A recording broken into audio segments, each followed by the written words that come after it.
Okay, hello everyone. तो इस नए सीरीज में आपका स्वागत है। इसमें हम ना एनसीईआरटीज़ का जो साइंस का चीज़ है उसे कवर करेंगे। तो पहले हमने उठाया है एनसीईआरटीज़ 9th-10th का जो बायोलॉजी से है, ठीक है। और इसमें जो भी चैप्टर कंबाइन है उसको मैंने एक साथ कंपाइलेशंस कर दिया है, जिससे आपको चीज़ें आसानी से होगी। अगर आपको इसका पीडीएफ चाहिए तो आप हमारे व्हाट्सएप ग्रुप से जुड़ सकते हैं, जो मैंने इसके डिस्क्रिप्शन में उसका लिंक दिया है, उसके माध्यम से आप जुड़ जाइए। तो पहला जो हमारा चैप्टर है वो है जीवन की मौलिक इकाई यानी the fundamental unit of life. Okay, जो भी इम्पोर्टेंट चीज़ें बस उसे ही पढ़ेंगे। तो एक रॉबर्ट हुक नाम के वैज्ञानिक है जो कार्क की पतली काट का अवलोकन पर पाया कि इसमें अनेक छोटे छोटे प्रकोष्ठ हैं जिसकी संरचना कैसी है, तो मधुमक्खी की छत्ते जैसा है, ठीक है। कार्क क्या है, तो कार्क एक पदार्थ है जो हमें वृक्ष की छाल से प्राप्त होती है। मतलब रॉबर्ट हुक ने बताया कि कार्क एक इस तरीके से, ठीक है ना। और ये क्या है, एक संरचना है जो मधुमक्खी के छत्ते जैसे, माने ये छत्ते जैसे होगी, मतलब ऐसे गोल गोल होगी, ठीक है। और ये कार्क क्या है, तो एक पदार्थ है ना। और ये क्या है, तो ये वृक्ष की छाल से प्राप्त होता है। मतलब अब वृक्ष अगर है तो उसके छाल से इधर से निकलता है, तो उसी से ये प्राप्त होते हैं, ठीक है।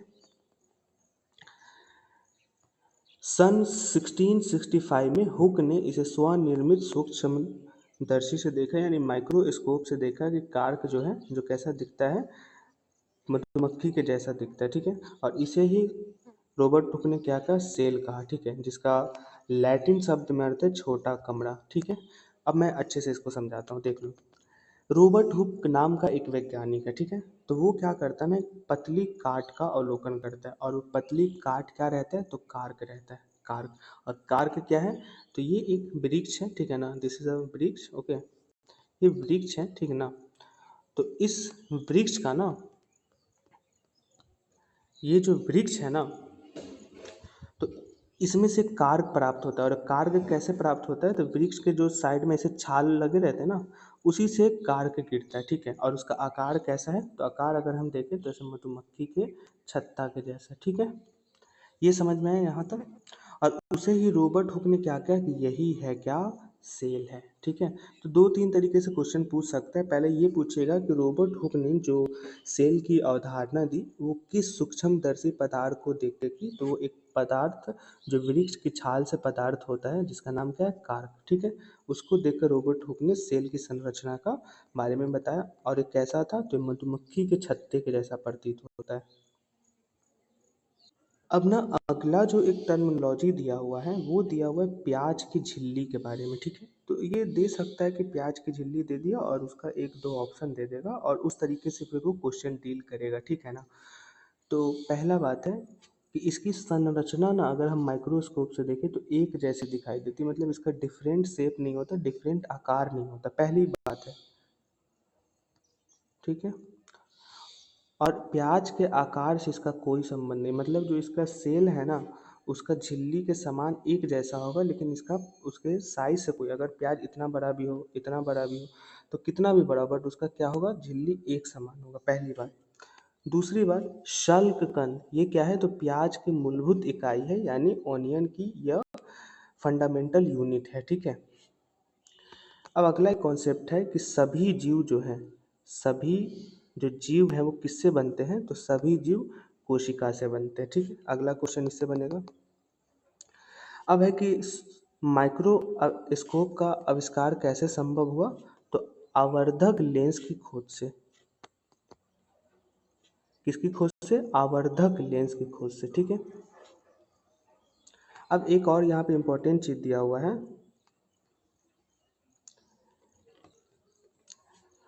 एक कोशिकीय जीव। तो एक कोशिकीय जीव का एग्जाम्पल कौन है, तो अमीबा, क्लैमिडोमोनास, पैरामीशियम और बैक्टीरिया किसके उदाहरण है, तो एक जीव के, एक कोशिकीय जीव के, मतलब उसमें एक ही कोशिका होती है, ठीक है ना। एग्जाम में पूछ सकते हैं कि निम्न में से एक कोशिकीय जीव का उदाहरण कौन है, तो आपको ये चारों पता होगा तब जाके आप उस क्वेश्चन को डील कर पाएंगे, ठीक है। और ये क्या होता है, यह संपूर्ण जीव, ओके हो गया, बस इतना काफ़ी है। और बहुकोशिकीय जीव क्या होते हैं, तो बहुकोशिकीय जीव में क्या होगा, एक से अधिक जीव होगा, जिसका उदाहरण क्या है, फंजाई यानी कवक, पादप तथा जंतु, ठीक है। यानी प्लांट्स, एनिमल एंड कवर, इन तीनों में क्या होता है तो बहुकोशिका मतलब एक से ज़्यादा सेल की संरचना होती है। लेकिन एकल सेल किसमें होता है? अमीबा, क्लैमिडोमोनास, पैरामीशियम तथा बैक्टीरिया। तो आपको समझ में क्वेश्चन कैसे पूछेगा, तो पूछेगा कि एक कोशिकीय जीव का निम्न में से कौन सा उदाहरण है, तो आपको बता देना है ये चारों, ठीक है। और अगर पूछेगा कि बहुकोशिकीय जीव निम्न में से कौन है, तो आपको बता देना है ये तीनों। तो ये आपको कैसे, आपको चारों तीनों याद रखना होगा, तब जाके इस क्वेश्चन को आप डील कर पाएंगे। उसके अलावा एक और पूछेगा कि बताइए सूक्ष्मदर्शी यानी माइक्रोस्कोप का आविष्कार कैसे संभव हो सका, तो आवर्धक लेंस की खोज के कारण।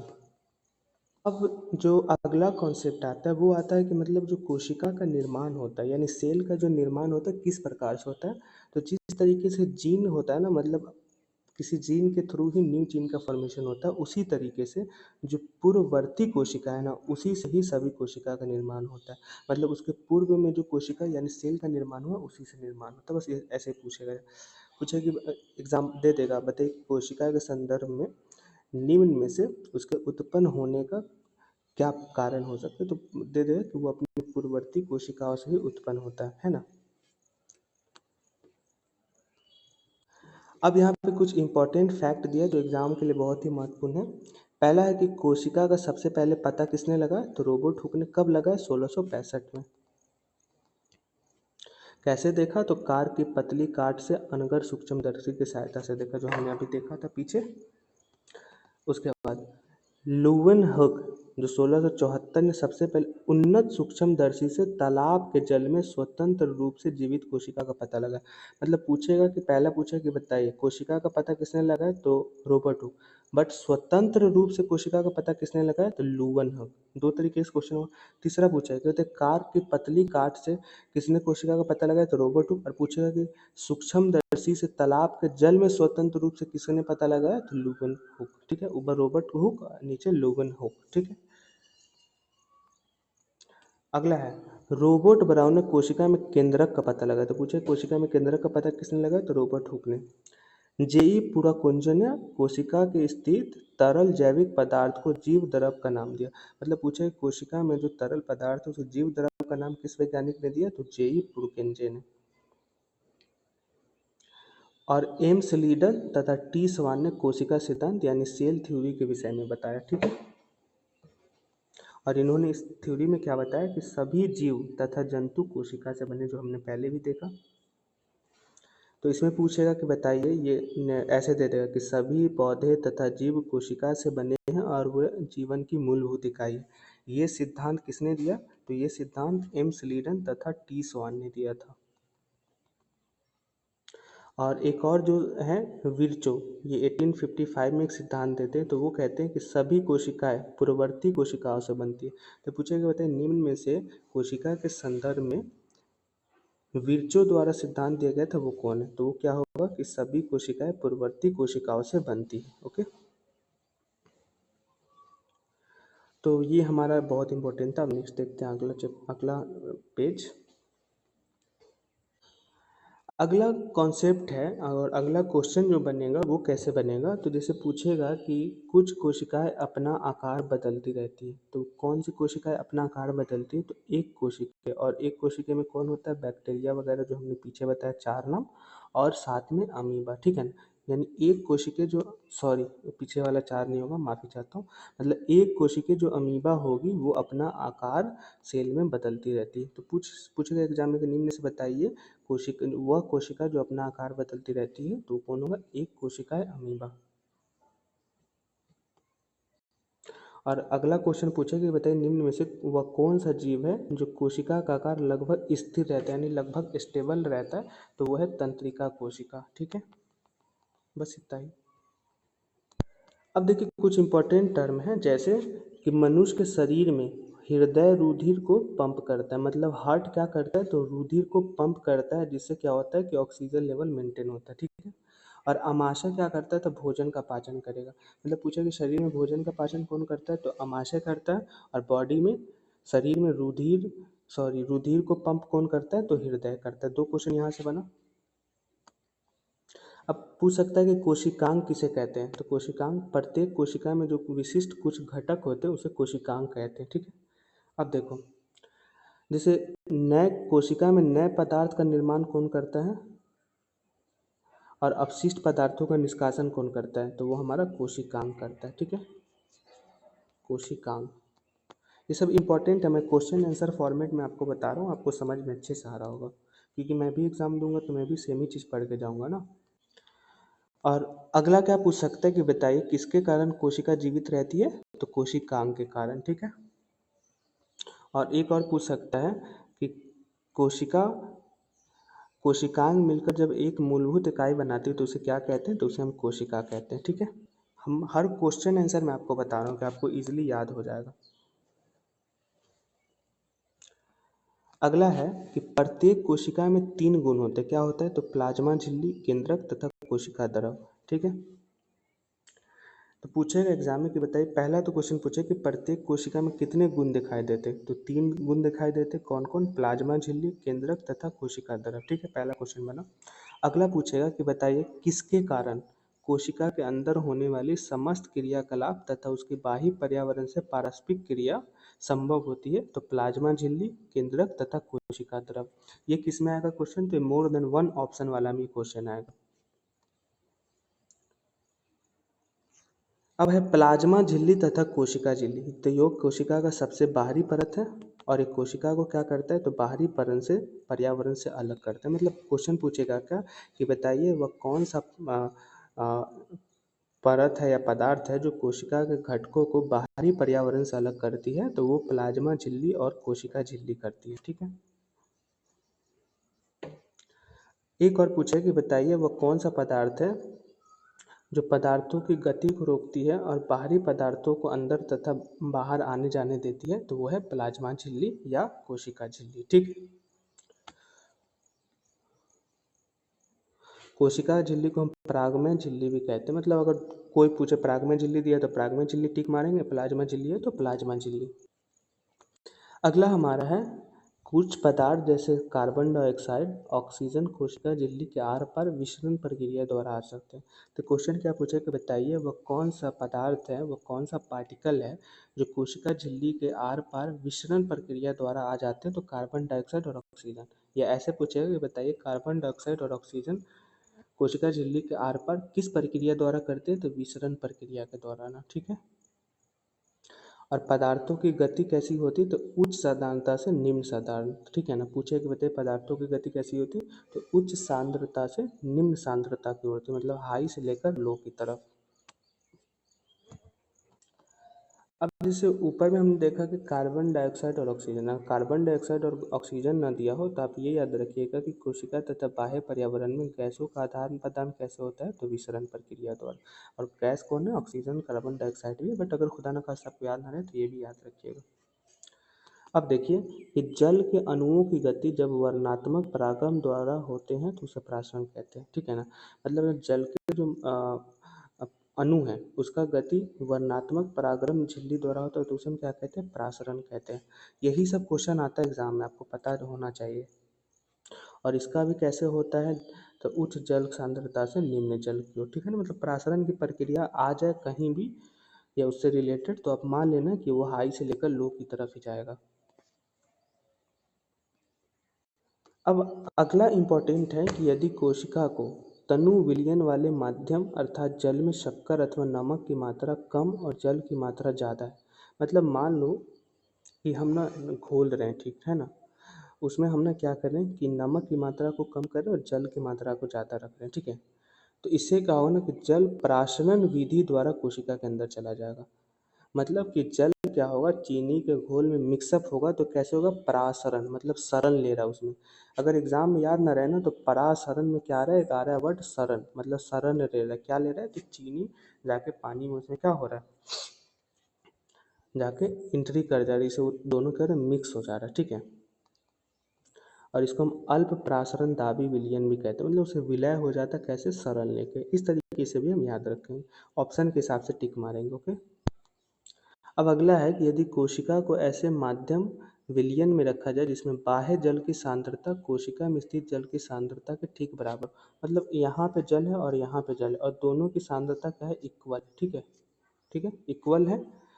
तो इसमें क्या होगा, कोई शुद्ध गति नहीं होगी। ठीक है, मतलब या तो ये हाई होगा या ये लो होगा, मतलब इसमें ऊपर नीचे होगा। ठीक है ना, इसमें ये नहीं कि ये भी बराबर है और ये भी बराबर है। ठीक है, इसे हम क्या करेंगे, सम पारसारी विलयन, मतलब ये एक दूसरे से डिफरेंट है। आप वर्ड को भी देखो, सम पारसारी मतलब सरण से विपरीत है। ठीक है ना, सरण से विपरीत होगा क्या होगा, तो दोनों की तरफ एनर्जी अलग लगेगा। तो इस तरीके से हम अपने रियल लाइफ से भी जोड़ के अगर मानेंगे ना, तो उससे भी हमको पता है, अच्छा सम पारसरण है तो इसमें तो सरण ना ले रहा है, सम पारसरण है तो इसमें सरण ले रहा है, मतलब उसमें घुल जाएगा, इसमें सम है तो मतलब नहीं घुलेगा।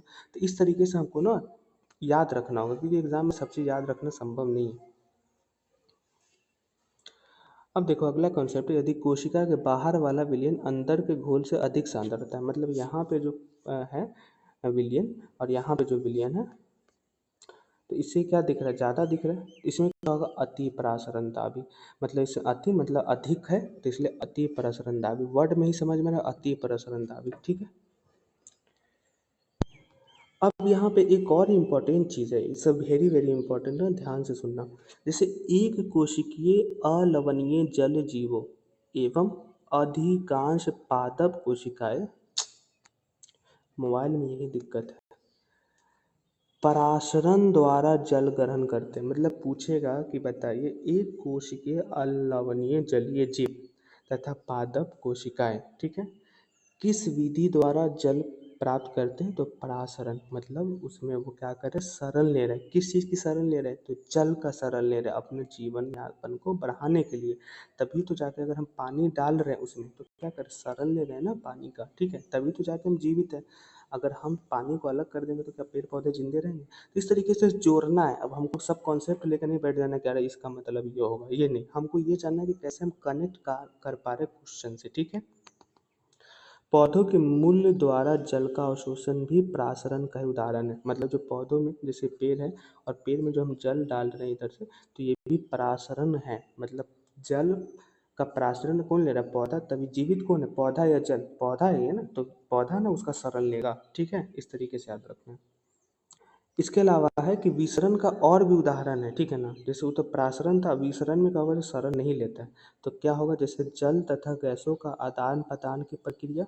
ठीक है, बाहरी पर्यावरण से पोषण ग्रहण की सहायता तथा अंदर आना तथा बाहर निकलना। ठीक है, विसरण होना, मतलब वो एक जगह अस्थाई नहीं है, मतलब वो आ रहा है जा रहा है, बाहरी चीज़ों का कनेक्शन ले रहा है। तो कह रहा हूँ विसरण का मतलब शरण के बाहर जाके लेना। ऐसे हम याद करेंगे यार, उतना कॉन्सेप्ट समझने की जरूरत नहीं है, हमको एग्जाम पास करना है। अब देखो एक है प्लाज्मा झिल्ली। तो प्लाज्मा झिल्ली होती कैसी, लचीली होती है और ये लिपिड तथा प्रोटीन का बना होता है। तो एग्जाम में पूछे कि बताइए प्लाज्मा झिल्ली का निर्माण कैसे हुआ, तो लिपिड तथा प्रोटीन से। और हम प्लाज्मा झिल्ली को देखते कैसे, तो इलेक्ट्रॉन सूक्ष्मदर्शी से देखते। यहाँ पे एक टर्म आया है एंडोसाइटोसिस।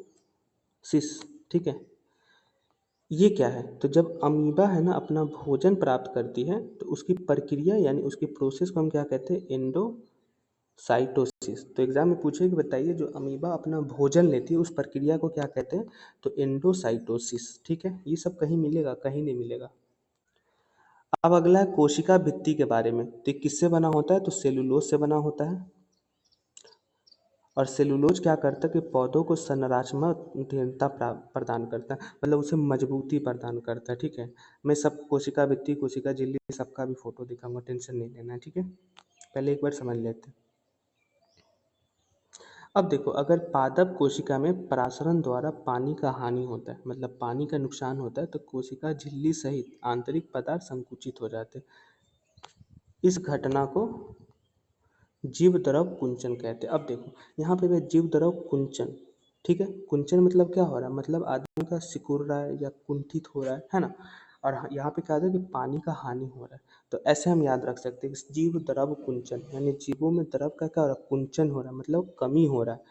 तो ये क्या होगा कि आंतरिक लोग क्या करेंगे, एक जगह इकट्ठा हो जाएंगे। जब इंसान का कुछ चीज़ का कमी होता है तो लोग इकट्ठा होकर बहुत कम चीज़ों में सस्टेन करने की बात करते हैं। ठीक है, तो इसी तरह के एग्जाम में पूछा है कि जब प्राशन द्वारा कोशिका में पानी का हानि होता है, तो उस घटना को हम क्या कहते हैं, तो जीव द्रव कुंचन कहते हैं। ठीक है, इसमें क्या होता है कि आंतरिक पदार्थ संकुचित हो जाते हैं, ठीक है। अब है कि देखो कि केवल जीवित कोशिका में ही प्रासरण द्वारा जल अवशोषण की क्षमता होती है, न कि मृत कोशिका में। तो जल अवशोषण कौन करेगा? जो जीवित है। अगर जैसे पानी में नमी आता है तो क्योंकि पानी में फर्टिलाइजेशन है थमना, अगर वहीं सूखा, अगर वो पत्थर पहाड़ रहेगा तो क्या वो पानी को संकुचित कर लेगा? बिल्कुल नहीं कर पाएगा। जहाँ पे मिट्टी की सोखने की क्षमता रहती है वहीं ना पानी सोखता है। तो इसी तरीके से जब जीवित कोशिका जो होंगे तो प्राशन ही के द्वारा जल अवशोषण करेंगे, लेकिन जो मृत है वो कैसे करेगा? जैसे अगर मरा हुआ आदमी क्या पानी पी सकता है? नहीं ना। तो यहाँ पे सिंपल माइंड इसी तरीके से हमको कनेक्ट करना है एग्जाम में, ठीक है। वहाँ पे लेके कॉन्सेप्ट नहीं बैठ जाना है। अब देखो कोशिका भित्ति न पौधे, कवक तथा बैक्टीरिया की कोशिकाओं के अपेक्षाकृत कम तनु विलयन यानी अल्प सारणी दाबी विलयन में बिना फटे बनाए रखती। मतलब कि देखो, अगर जैसे कोई पौधा है, ठीक है ना, और उस पौधा, ये मान लो कि ये पौधा है, ठीक है ना, और ये पौधा में जो भित्ति है साइड साइड से, ये मोबाइल में यही दिक्कत है, इसलिए हमको उसमें वीडियो बनाने का मन नहीं करता है। तो इसमें क्या होगा ना कि कम में भी बिना कटे फटे बनाए रखता है, तो इसी का मतलब अल्प सारण दाने जरूरी। अब देखो अगला एक चीज दिया हुआ है कि कोशिका भित्ति के कारण पादप कोशिकाएं परिवर्तनीय माध्यम को जंतु कोशिका की अपेक्षा आसानी से सहन करती है। आपको पता है कि कोशिका भित्ति होती क्या है? तो सिर्फ पादपों में होती है, यानी सिर्फ प्लांट में होती है, एनिमल में नहीं होती है, ठीक है। तो ये क्या करता है ना, कोशिका भित्ति इसको क्या करता है कि पादप को सुरक्षा देता है, मतलब इधर से साइड साइड होते हैं लगे हुए। आप देखते हो ना मोटे मोटे जो रहते हैं आम के पेड़ वगैरह में, तो क्या कोशिका भित्ति है, ठीक है ना। तो वो ये क्या करता है ना कि जब कोई परिवर्तन होता है, मतलब एकाएक मौसम में परिवर्तन आना, है ना, एकाएक मतलब चीज़ें बदल जाना, पर्यावरण को असंतुलित हो जाना, तो ये सब जब क्रियाएं होती है ना, तो उसमें ये कोशिका भित्ति क्या करता है ना, इसका मदद करता है, रक्षा करता है, मतलब उसका एक तरीके से एंटीबॉडीज का काम करता है, ठीक है। तो एग्जाम में क्या क्वेश्चन पूछे कि बताइए जब बाहरी परिवर्तन होता है तो मतलब पादप कोशिकाओं को सहन शक्ति क्षमता किससे मिलती है? तो वो कोशिका भित्ति से। इस तरीके से पूछा कि बताइए पादप कोशिकाओं को जंतु कोशिका की तुलना में परिवर्तन की घटना में कौन मदद करता है? तो कोशिका भित्ति, ठीक है ना। बस इस तरीके से आपको बस कॉन्सेप्ट याद रखना है। अगला है केंद्रक के बारे में पढ़ते हैं, यानी न्यूक्लियस के बारे में। तो पहली बात कि केंद्रक में क्या होता है? तो क्रोमोसोम होता है, ठीक है ना। और क्रोमोसोम में ही आपको पता है कि माता पिता से डीएनए अणु के रूप में अगली संतान होता है ना। क्रोमोसोम के ही माध्यम से आपको पता है ना कि 46 क्रोमोसोम मनुष्य में होता है, और इसी के थ्रू मतलब जो डीएनए का निर्माण होता है, जिसका फुल फॉर्म है डीऑक्सी राइबो न्यूक्लिक अम्ल, इसी के द्वारा अगले संतान का जन्म होता है, ठीक है। क्रोमोसोम किसका बना होता है? तो डीएनए तथा प्रोटीन का बना होता है। ये सब एक एक पॉइंट याद कीजिएगा और लिखते जाइएगा। डीएनए के क्रियात्मक खंड को क्या कहते हैं? तो जीन कहते हैं। और जो कोशिका विभाजित नहीं हो रही होती उसमें यह डीएनए क्या करती है? तो क्रोमोटीन पदार्थ के रूप में विद्यमान रहती है। मतलब जो भी सेल अगर वो डिवाइड नहीं हो रहा, ठीक है ना, तो उसमें कौन सा पदार्थ होता है? तो क्रोमोटीन पदार्थ के रूप में वो क्या करता है? विद्यमान रहता है। अब है कि क्रोमेटिन पदार्थ क्या होता है? तो ये धागों की तरह रचनाओं वाला एक जाल का पिंड होता है, ठीक है। मतलब धागा के आकार का होता है क्रोमेटिन पदार्थ। और जब भी कभी कोशिका विभाजित होने वाली होती है तो क्या होता है? क्रोमोसोम संगठित हो जाता है। ये नहीं पूछेगा क्रोमोसोम, बट ये पूछेगा कि क्रोमेटिन पदार्थ कब विद्यमान रहता है? तो जब कोशिका विभाजित नहीं होती तो डीएनए के रूप में क्रोमेटिन विद्यमान रहता है, ठीक है।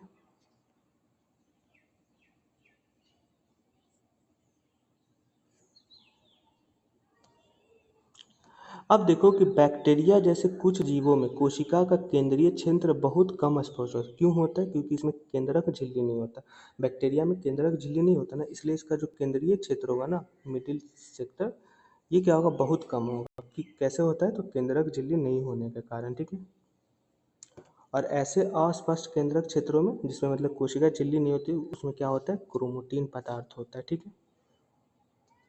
और ऐसे क्षेत्र को हम क्या कहते हैं? केंद्रकाय कहते हैं। केंद्रकाय किसे कहते हैं? तो जिसमें केंद्रकीय क्षेत्र बहुत कम होती है या अस्पष्ट होती है, या जिसमें क्या होता है? क्रोमेटिन पदार्थ होता है, उसे हम क्या कहते हैं? केंद्रकाय कहते हैं। और ऐसी जीव जिसका कोशिका में केंद्रक झिल्ली नहीं होती उसे क्या कहते हैं, प्रोकैरियोटिक। ठीक है। और जिनमें कोशिका में केंद्रक झिल्ली होती है उसे क्या कहते हैं, यूकैरियोटिक। ठीक है। आगे हम यूकैरियोटिक प्रोकैरियोटिक को और अच्छे से पढ़ेंगे।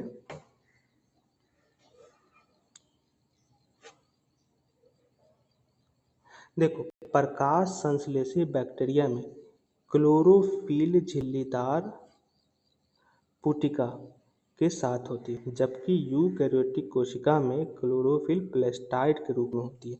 तो क्वेश्चन पूछेगा कि बताइए प्रोकैरियोटिक कोशिका में बैक्टीरिया कैसे होती है, तो क्लोरोफिल झिल्लीदार पट्टिका के रूप में होती है। ठीक है। जबकि यूकैरियोटिक कोशिका में कैसे होती है, तो क्लोरोफिल प्लास्टिडाइड के रूप में होती है। ठीक है। अब अगला है कोशिका द्रव, लेकिन उससे पहले केंद्रक में एक और चीज था जो ऊपर में दिया हुआ था।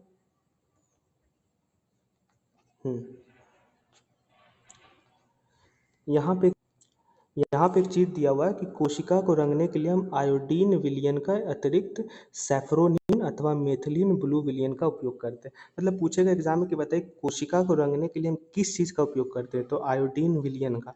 और अगर ऑप्शन में दिया रहे सैफरानिन, मेथिलीन ब्लू, तो वो तीनों होगा। मतलब वो दे सकता है ना कि बताइए निम्न में से कोशिका को रंगने के लिए किसका हम उपयोग करते हैं, तो आयोडीन विलयन का उपयोग करते हैं, सेफरानिन का उपयोग करते हैं और मैथिलीन ब्लू विलयन का उपयोग करते हैं। ठीक है, तीनों करते हैं। तो ये भी आप याद रखिएगा, इसे इंपॉर्टेंट चीज। अब हम देख लेते हैं कोशिका द्रव के बारे में। तो द्रव है तो क्या होगा, तरल पदार्थ है जो कहाँ रहता है, तो प्लाज्मा झिल्ली के अंदर रहता है। कोशिका द्रव तथा केंद्रक दोनों को मिलाकर हम क्या कहते हैं, जीव द्रव कहते हैं। ठीक है।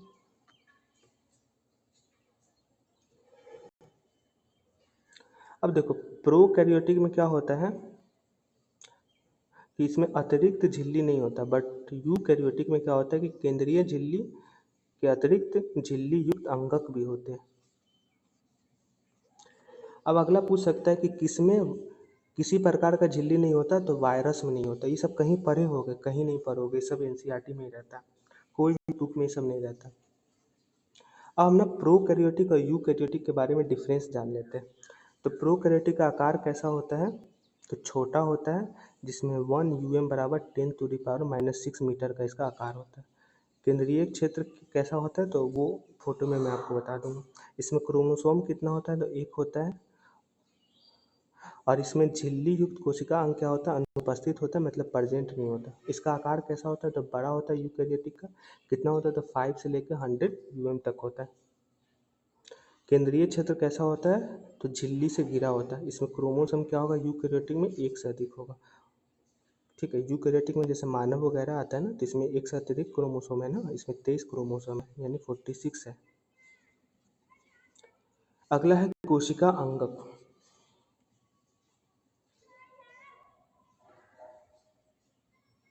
ये क्या करता है ना, तो यूकैरियोटिक कोशिका को प्रोकैरियोटिक कोशिका से अलग करता है। तो एग्जाम में पूछेगा तो यूकैरियोटिक कोशिका को प्रोकैरियोटिक कोशिका से कौन अलग करता है, तो कोशिका अंगक करता है, यानी अंग बीच वाला।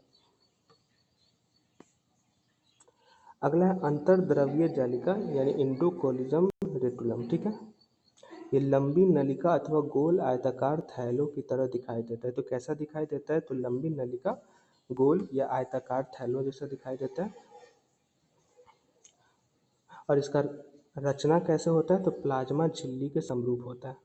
इसमें दो प्रकार के अंतर्द्रवीय जलिका होते हैं, यानी इंडोकुलम रेटिकुलम होता है। एक होता है खुरदरी अंतर्द्रवीय जलिका और एक होता है चिकनी अंतर्द्रवीय जलिका। दो तरीके का होता है। तो जो खुरदरी अंतर्द्रवीय जलिका है, ये खुरदरी दिखाई पड़ता है माइक्रोस्कोप से देखने पे। क्यों ऐसा दिखाई पड़ता है, क्योंकि इसमें राइबोसोम लगा होता है। और राइबोसोम पे ही आपको पता है कि प्रोटीन संतुलित होता है। जैसे पूछे कि बताइए अंतर्द्रवीय जलिका में कौन चीज़ होता है, तो राइबोसोम होता है। ये पूछे खुरदरी अंतर्द्रवीय जलिका क्यों दिखाई देती है, राइबोसोम के कारण। राइबोसोम पर क्या होता है, तो प्रोटीन होता है। ठीक है। अब अगला है चिकनी अंतर्द्रवीय जलिका। इसमें क्या होता है, वसा, एक सेकेंड, इसमें वसा अथवा लिपिड अणुओं के बनाने में सहायता करता है। तो पूछा है कि वसा तथा लिपिड अणुओं को बनाने में कौन सहायता करता है, क्या नाम था, तो वो करता है चिकनी अंतर्द्रव्यीय जलिका, ठीक है, पहला चीज। अब अगला एक टर्म है झिल्ली जीवात। तो ये क्या करता है ना, तो कुछ प्रोटीन तथा वसा झिल्ली को बनाने में सहायता करता है। तो पूछा है कि बताइए वो कौन सा प्रक्रिया है जो प्रोटीन तथा वसा कोशिका झिल्ली को बनाने में सहायता करता है, तो वो झिल्ली जीवात जनन प्रक्रिया, जनन आ जाएगा तो यही करेगा, ठीक है।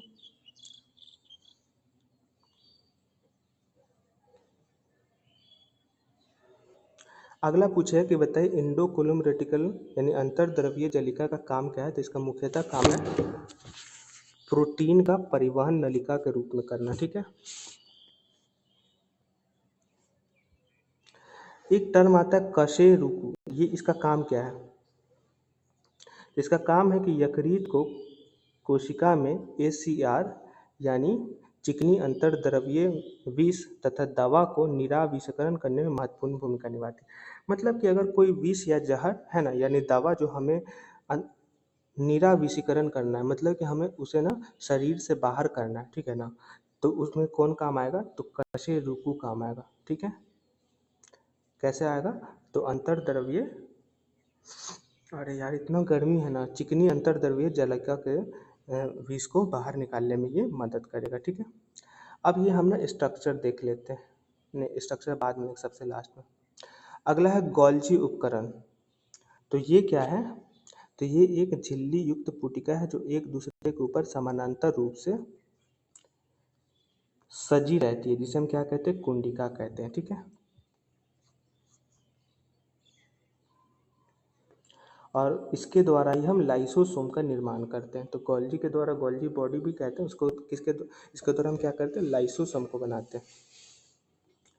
और लाइसोसोम का क्या काम है, तो कोशिका को अपशिष्ट का निपटान करने वाला है। मतलब कोशिका को हम क्या करते हैं, खत्म करते हैं, मतलब मार पीट के मार देते हैं, तो वो कौन काम करता है, लाइसोसोम कहते हैं। और लाइसोसोम क्या है, तो एक पाचनकारी एंजाइम होता है जो सभी कार्बनिक पदार्थों को तोड़ सकने में सक्षम होता है, ठीक है। और ये कैसा होता है, तो कोशिकीय चयापचय में व्यवधान के कारण जब कोशिका क्षतिग्रस्त या मृत हो जाता है तो लाइसोसोम फट जाता है, ठीक है। मतलब कि लाइसोसोम में बेसिकली क्या होता है कि मार काट के जो अपशिष्ट पदार्थ होता है ना, उसको हम बाहर कर देते हैं, इसे हम आत्मघात की थैली भी कहते हैं, ठीक है। अब है कि कैमिलो गोल्जी कौन थे, तो इनका जन्म कहाँ हुआ था, तो बेसिका के समीप कोर्तनो में हुआ था। और इन्होंने पवी आउवा विश्वविद्यालय से मेडिसिन में अध्ययन किया था। और ये तंत्रिका तंत्र से संबंधित खोज कहाँ किए थे, तो सेंट मेटियोको के अस्पताल में अध्ययन के समय, ठीक है। और इन्होंने एक ब्लैक रिएक्शन नाम का विधि खोज किया था। इस विधि में क्या होता है कि सिल्वर नाइट्रेट के तनु घोल का उपयोग कर कोशिका की कमल शाखा की प्रक्रिया को पता लगाने में भूमिका निभाता है। ये कौन सा प्रक्रिया, ब्लैक रिएक्शन, किसने खोजा था, तो गोल्जी ने। इन्हें सैंटियागो रेमनो कजाल के साथ संयुक्त रूप से तंत्रिका तंत्र की संरचना कार्य के लिए नोबेल पुरस्कार मिला था। किन्हें मिला था, गोल्जी जी को। अगला है माइटोकॉन्ड्रिया। तो इसे हम ना कोशिका का बिजली घर भी कहते हैं, ठीक है।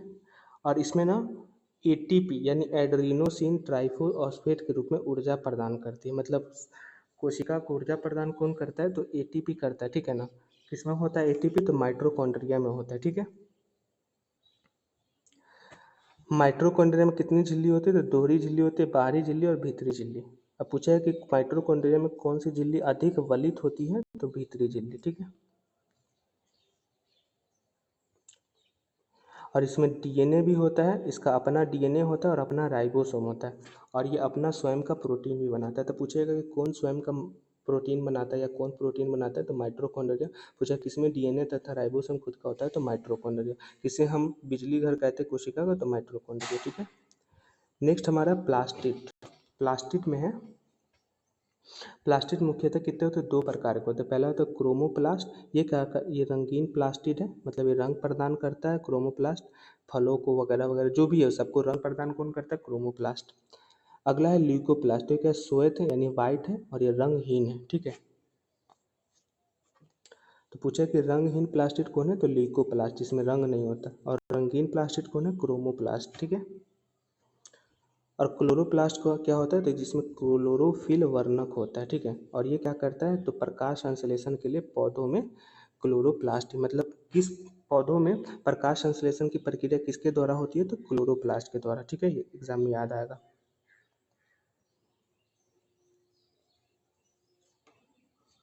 अब ल्यूकोप्लास्ट क्या है, तो ल्यूकोप्लास्ट जो रंगहीन प्लास्टिड है, ये ना मुख्यतः स्टार्च, तेल, प्रोटीन जैसे पदार्थ संश्लेषित होते हैं, क्योंकि इन सबका रंग नहीं होता। और माइटोकॉन्ड्रिया की तरह प्लास्टिक का भी अपना डीएनए तथा राइबोसोम होता है। तो एग्जाम में पूछता है कि बताइए निम्न में से किसका किसका डीएनए तथा राइबोसोम होता है, तो उसमें माइटोकॉन्ड्रिया भी दे देगा, प्लास्टिक भी दे देगा, इसलिए एग्जाम में ध्यान से देखना है। अगर माइटोकॉन्ड्रिया प्लास्टिक दिया हो तो दो सही होगा, या सिर्फ प्लास्टिक दिया हो तो एक, सिर्फ माइटोकॉन्ड्रिया दिया तो सिर्फ एक। ठीक है, याद रखना। या ऐसे भी दे देगा डीएनए राइबोसोम किस में होता है, या ऐसे दे देगा प्लास्टिक और माइटोकॉन्ड्रिया में मुख्य विशेषता क्या है, तो दोनों के पास क्या है, डीएनए तथा राइबोसोम है। हर तरीके से मैं आपको बता रहा हूँ, प्लीज़ भूलिएगा मत। अगला है रस धानियाँ। तो ये क्या है ना कि ठोस अथवा तरल पदार्थों का संग्राहक थैलियाँ, मतलब ठोस और तरल पदार्थों को कौन संग्रहित करता है, तो रस धानियाँ करता है। जंतु कोशिका की रसधानियाँ कैसी होती है, छोटी होती है, और पादप कोशिकाओं की रसधानियाँ कैसी होती है, बड़ी होती है। ठीक है।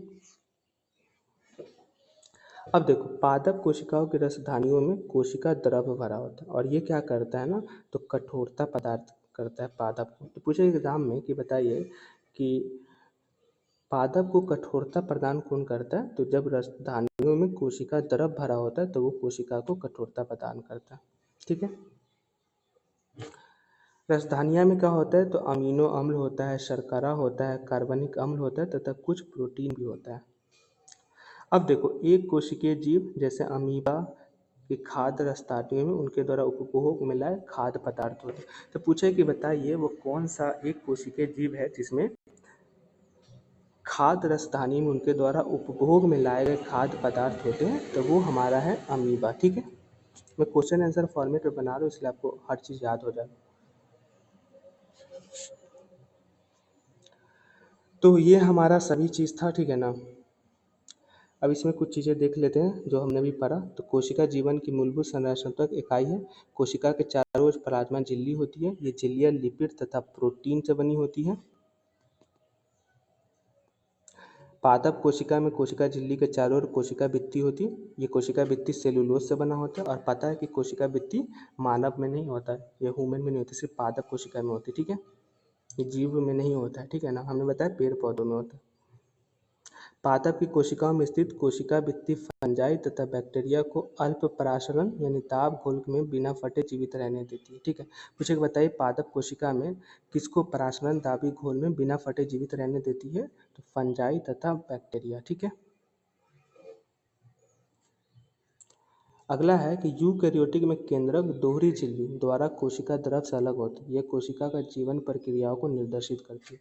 तो पूछेगा कि बताइए वो कौन सा कोशिका है जिसको जीवन प्रक्रिया को निर्देशित करती है, तो यूकैरियोटिक में। ठीक है।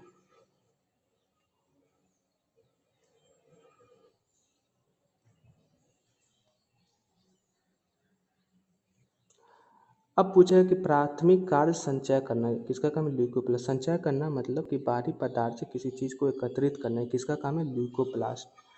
बाकी हमने ऊपर में देख ही लिया। अब हम ना सेल का स्ट्रक्चर देख लेते हैं, इट्स इम्पोर्टेंट, तो आपको थोड़ा समझ में आ जाएगा जो जो चीज़ हमने पढ़ा।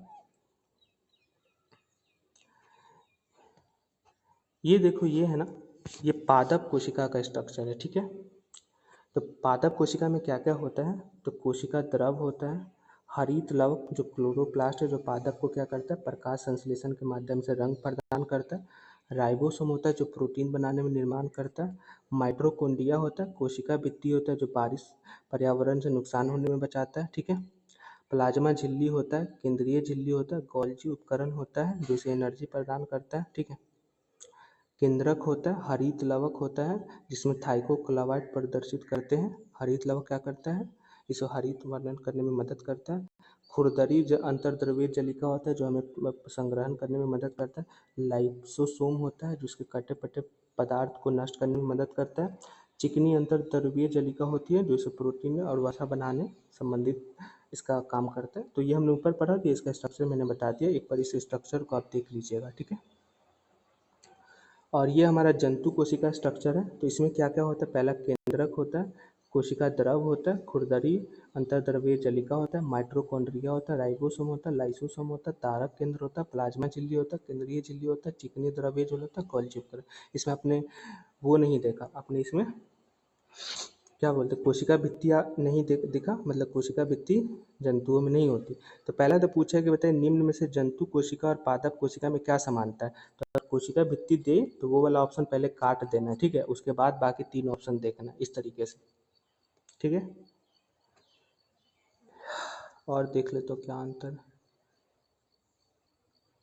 हाँ, इसके अलावा इसमें क्लोरोप्लास्ट नहीं होगा, क्रोमोप्लास्ट नहीं होगा। क्यों? क्योंकि क्लोरोप्लास्ट और क्रोमोप्लास्ट भी पौधों से संबंधित है। तो आपने देखा क्या क्या, क्लोरोप्लास्ट, क्रोमोप्लास्ट, कोशिका भित्ति, ये सब जीवों में नहीं पाया जाता, बल्कि वो पादपों में पाया जाता है। तो अगर जंतु कोशिका और पादप कोशिका में अंतर भी पूछेगा तो ये 3-4 चीज़ आपको याद रहेगा, तो आप एग्जाम में ऑटोमेटिक उस ऑप्शन को ख़त्म करके सही आंसर को पता लगा पाएंगे, ठीक है।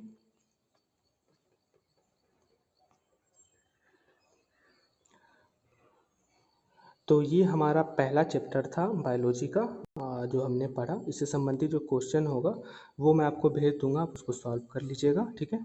नेक्स्ट हमारा जो चैप्टर है, हाँ इसमें कोई ऐसा क्वेश्चन है नहीं, यही सब कोशिका वाला है, इसमें एमसीक्यू नहीं दिया हुआ तो इसको हम छोड़ते हैं। नेक्स्ट हमारा जो वेरी वेरी इंपॉर्टेंट चैप्टर है वो है हमारा टिश्यूज़ यानी उत्तक। तो ये हम ना नेक्स्ट वीडियो में देखेंगे, ठीक है। मैं इसको जल्दी जल्दी खत्म करूँगा, don't worry. Okay, thank you so much, have a great day. आपको पता है ना कि इसमें कितना अलग अलग चीज़ें हमें सीखने को मिला। जो खान सर या कोई भी सर जो पढ़ा देते हैं बायोलॉजी के नाम पे सेल चैप्टर, कहीं पे वायरस वगैरह ऐसे पढ़ाते हैं कि जिसमें पूरी तरीके से झिल्ली नहीं होता, ऐसा नहीं पढ़ाता कोई भी यार, ठीक है। तो ये बहुत ही इंपॉर्टेंट था। आप 40 मिनट का वीडियो, पहला बार 40 मिनट लगेगा, दूसरा बार 2 के देखिएगा 20 मिनट में खत्म, लेकिन आपको डिटेल जानकारी मिल गया, ठीक है ना। तो नेक्स्ट वीडियो में मिलते हैं, थैंक यू सो मच।